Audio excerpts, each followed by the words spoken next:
There's a young boy who begged his parents, please let me have a pet rabbit. And his parents said to him, you remember what happened to the pet gecko that we let you have? How you didn't take care of that? Oh, but I promised I would take care of this rabbit. And so the parents said, we will let you have a pet rabbit, but there's one rule.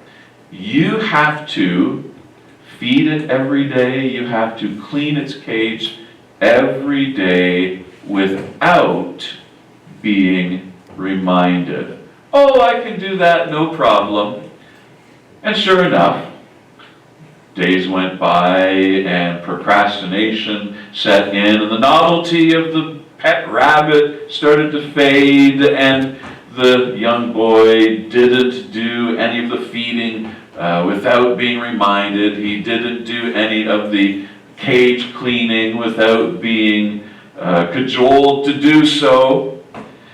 And so he came home one day from school, and he found that the rabbit was gone. And where's the rabbit? And his parents said to him, we gave it to a home where someone will take care of it.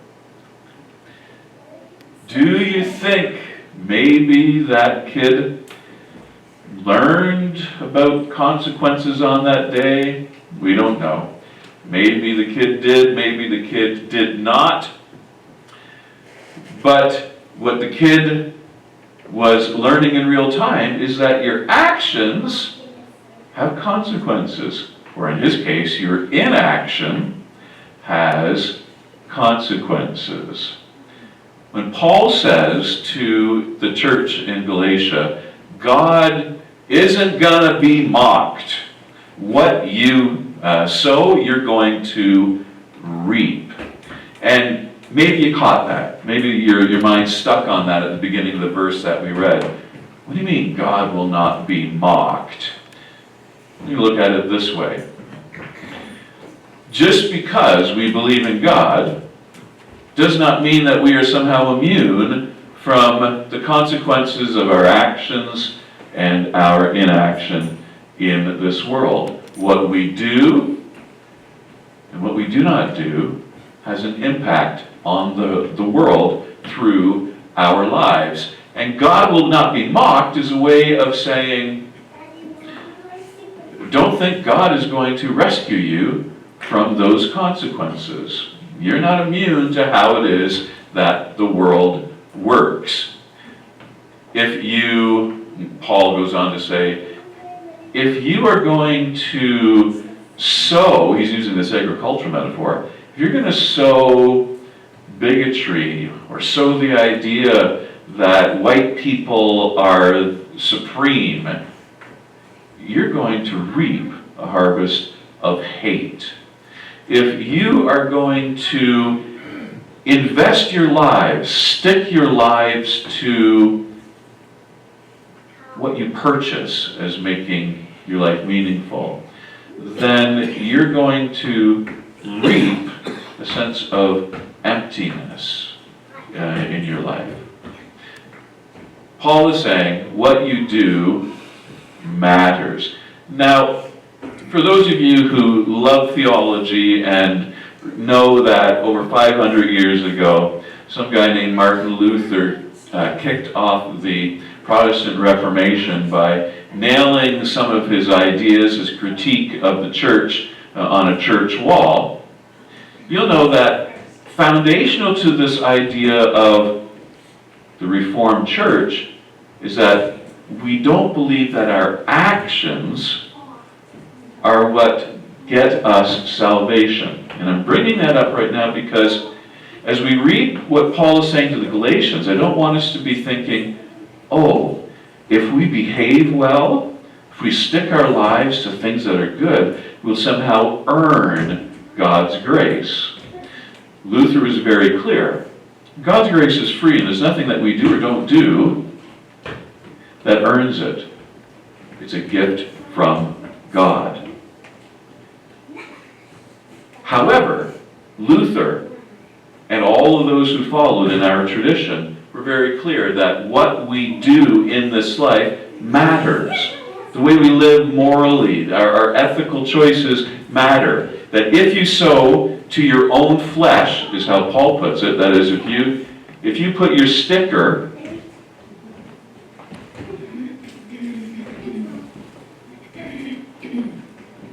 if you stick yourself to your own self-importance, to your own sense of security, instead of sticking yourself to what God envisions for creation, then you're going to reap corruption. It's all going to fall apart. It's going to be deflated eventually. If you sow to your own flesh, you'll reap corruption from the flesh. That's what the Reformed tradition teaches, and that's what Paul is asking us to remember. That even though I spent this whole letter to you in a church in Galatia talking about the gifts of the Spirit, how God gifts us, don't forget that what you do and what you don't do still matters. There was this teenager who he saw online a meme, and if you don't know what a meme is, ask your children or your grandchildren. And there's this trend where people would, the game Uno? If you don't know the game Uno, I've got Uno cards up on the screen to remind you. In Uno, you play cards on top of other cards, and you can make your opponent pick up 2 cards or many cards as wild cards, but there's the reversal card. And so there's this fun little video trend of people in difficult situations, and they pull out the Uno reversal card as their magical way of getting out of that difficult situation. This one day, this teenager was riding shotgun with his friend, and his friend was speeding, and they got pulled over by the police. And just as the police officer said, license and registration, shotgun friend pulled out an Uno card, put it into the police officer's face and said, Uno, reversal! And the police officer looked with confusion, and the teenager explained, you have to give us your license and registration now. The police officer was not amused. He wrote a ticket for the full speeding amount and added a few other things on top of that. We mock God when we treat religion like an Uno reversal card.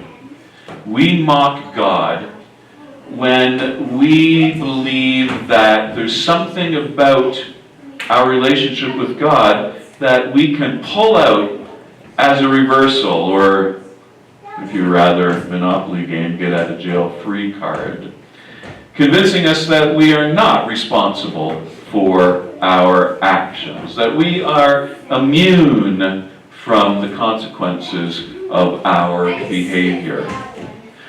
When religion behaves badly, when religion behaves in ways that are so far divorced from the example of Jesus Christ, there's no Uno card that we can pull out that will somehow justify those injustices. Instead of following the example of Jesus Christ in how we treat those who suffer, for those who are the downtrodden, for those who do not enjoy the gifts that we may take for granted. Paul is using, as I said, this extended metaphor, agriculture, and there are enough of you here who understand what farming is. And from that metaphor, he is lifting up this idea of cause and effect, that when you plant a seed, it causes something to grow. How you work has consequences. If you're not familiar with farming, and I'm not trying to pretend to be some farming expert, but I've talked to farmers before, and I know that the cause and effect is more than just that limited scope. And this is what Paul's pointing to. It's not just putting the seed in the ground and then harvesting what comes up. There's the preparation of the field beforehand. And then afterwards there is what do you do with the harvest. We live in a world that forgets those parts of cause and effect, those bits of our moral choices, our living. Forgets that how we live in the world, the kind of world that we support, is going to impact how what we plant is harvested. That when we harvest what's good for us, if we forget to maybe reclaim some of the seed, so that we have other opportunities to plant seed, so we have other opportunities to share with others so that they can have part of this harvest, so that we can collectively care for each other. When we forget those parts of the cause and effect, we contribute, I think, to our own demise. We contribute, if I can stay within the metaphor, to our own crop failure. There is the world that we want to live in, the one that has bountiful harvest for us. And then there is the world that I fear that we increasingly make. The world that suffers from paying no attention to preparing our lives before we plant our seed, do our actions. A world where we ignore what we do with our harvest and our abundance, but we just want to accumulate it and rack up numbers. Again, you may need to ask your children or your grandchildren about this one. Who is Mr. Beast? You don't know who Mr. Beast is, though I talked about him on my first week here, I believe. Mr. Beast, I don't even remember his real name. Guy on the internet who makes a lot of money, because you can make a lot of money being a social influencer on the internet. Mr. Beast would have competitions where, maybe you recall one that I mentioned before, whoever can keep their hand on the car the longest wins the car. Whoever can stay touching the pile of money wins the money. Well, Mr. Beast realized that from his great wealth, he needed to be doing something meaningful with it. And over the last little while, Mr. Beast spent time in various countries in Africa using his accumulated wealth to install water wells. And he shared images of what he'd done, ways of thanking his followers online, bringing them into that project because it's their financial contributions, their loyalty to him that allowed him to do it. And then something happened, something that always happens on Twitter. I don't know if you can read this, but at the bottom is a picture of Mr. Beast, very excited that he had one streaming event. And from that streaming event, was able to raise millions of dollars. What's the number there? $12 million. That's just one event online. $12 million raised to support projects like this.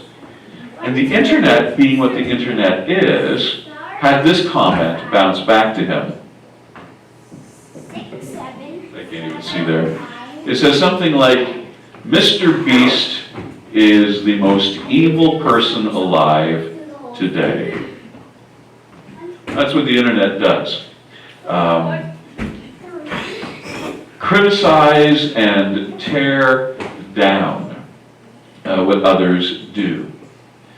Here's why I'm telling this story. We live in a world that's increasingly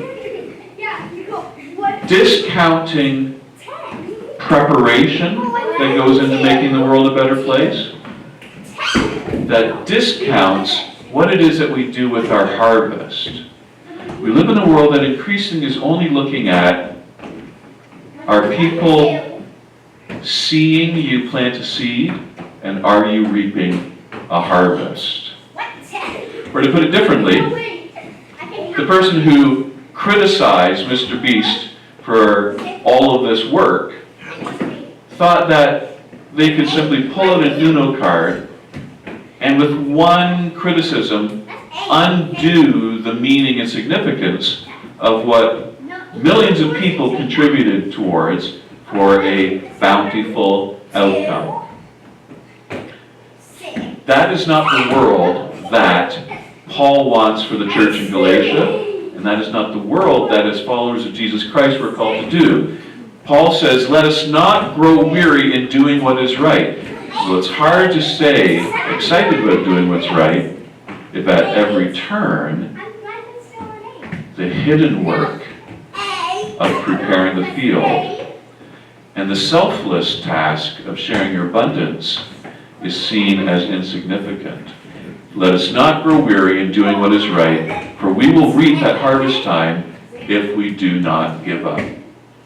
Friends, we're called, not only by Paul's letter, but called by God, to not grow weary in doing the work that doesn't have the spotlight on it, that helps to make the world a better place, so that good things can happen. And we're called to do the work of sharing God's abundance, continually recognizing around this table that what we have is a gift to us. Again, I'll just wrap up by just reminding us, like I have in every sermon, we're called to behave differently so that when we live in the Spirit and make choices from those gifts of the Spirit, that the world can see a contrast between how the world is and how God calls us to be. And that maybe they'll be inspired to see the world differently. Amen.